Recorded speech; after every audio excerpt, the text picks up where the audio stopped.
ഒരു ഹെൽത്തി ആയിട്ടുള്ള മയോണൈസ് തയ്യാറാക്കിയെടുക്കാം. വളരെ സിമ്പിളാണ്, അതുപോലെ തന്നെ ഈസിയാണ് കേട്ടോ. പല രീതിയിൽ മയോണൈസ് തയ്യാറാക്കിയെടുക്കുന്നുണ്ട്. പക്ഷേ ഇന്ന് നമ്മൾ ഇവിടെ ഉണ്ടാക്കുന്നത് പുഴുങ്ങിയ മുട്ട വെച്ചിട്ടുള്ള മയോണൈസാണ്. പച്ചമുട്ട വെച്ചിട്ട് ഉണ്ടാക്കുമ്പോൾ പലർക്കും അതിൻ്റെ സ്മെല്ല് പറ്റാറില്ല. അപ്പോൾ ഇങ്ങനെ ഉണ്ടാക്കി കഴിഞ്ഞാൽ ചിലർക്ക് സ്മെല്ല് പറ്റില്ല, ചിലർക്ക് ഗ്യാസ് പ്രോബ്ലം ഒക്കെ ഉണ്ടാവും പച്ചമുട്ട വെച്ചുണ്ടാക്കുമ്പോൾ. അപ്പോൾ ഇങ്ങനെ വെച്ചുണ്ടാക്കിയാൽ നല്ല ഹെൽത്തിയാണ്. അപ്പോൾ അതിൻ്റെ മഞ്ഞക്കുരു എടുക്കാതെയാണ് കേട്ടോ ഉണ്ടാക്കിയെടുക്കുന്നത്. അപ്പോൾ ഇതെങ്ങനെയാണ് ഉണ്ടാക്കിയെടുക്കുന്നത് നോക്കാം.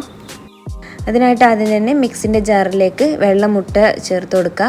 വെള്ളമുട്ട അതിൻ്റെ മഞ്ഞക്കുരു ഒഴിവാക്കണം കേട്ടോ. മുട്ടയുടെ മഞ്ഞക്കുരു ഒഴിവാക്കി കഴിഞ്ഞാൽ ഗ്യാസിൻ്റെ പ്രോബ്ലം ഒന്നും ഉണ്ടാവില്ല. അപ്പോൾ അതിന് വേണ്ടിയിട്ട് മുട്ടേൻ്റെ മഞ്ഞക്കുരു ഒക്കെ ഒന്ന് ഒഴിവാക്കിയിട്ട് ഒരു മുട്ട എടുത്തിട്ടാണ് കേട്ടോ ഞാനിവിടെ മയോണൈസ് തയ്യാറാക്കുന്നത്. നമുക്ക് ആൾക്കാർക്കനുസരിച്ച് ക്വാണ്ടിറ്റി കൂട്ടാം. 2-3 മുട്ട എടുത്തിട്ടുണ്ടാക്കാം. ഞാനിവിടെ ഒരു മുട്ടയും പിന്നെ അതുപോലെ തന്നെ 2 ഇല്ലി വെളുത്തുള്ളിയാണ് കേട്ടോ ചേർത്ത് കൊടുക്കാം. ഇനി ഇതിലേക്ക് പാകത്തിന് വിനാഗറും 2 ടേബിൾ സ്പൂണോളം ഓയിലും ചേർക്കണം കേട്ടോ. ഓയിൽ ഓപ്ഷണലാണ്, വേണമെന്നുണ്ടെങ്കിൽ മാത്രം ചേർത്താൽ മതി. ഈ ഒരു മയോണൈസിന് ഓയിൽ വേണ്ട, ഓയിലില്ലാതെ തന്നെ നമുക്ക് ഇത് കടിച്ചെടുക്കുക. ഞാനിവിടെ 1 ടേബിൾ സ്പൂണോളം ഓയിൽ ചേർത്ത് കൊടുക്കുന്നുണ്ട്. എന്നിട്ട് നന്നായിട്ടൊന്ന് ബ്ലെൻഡാക്കി കൊടുക്കണം. നല്ലവണ്ണം നടിച്ചെടുത്താൽ ഇതുപോലെ മയോണൈസ് റെഡിയായി കിട്ടും.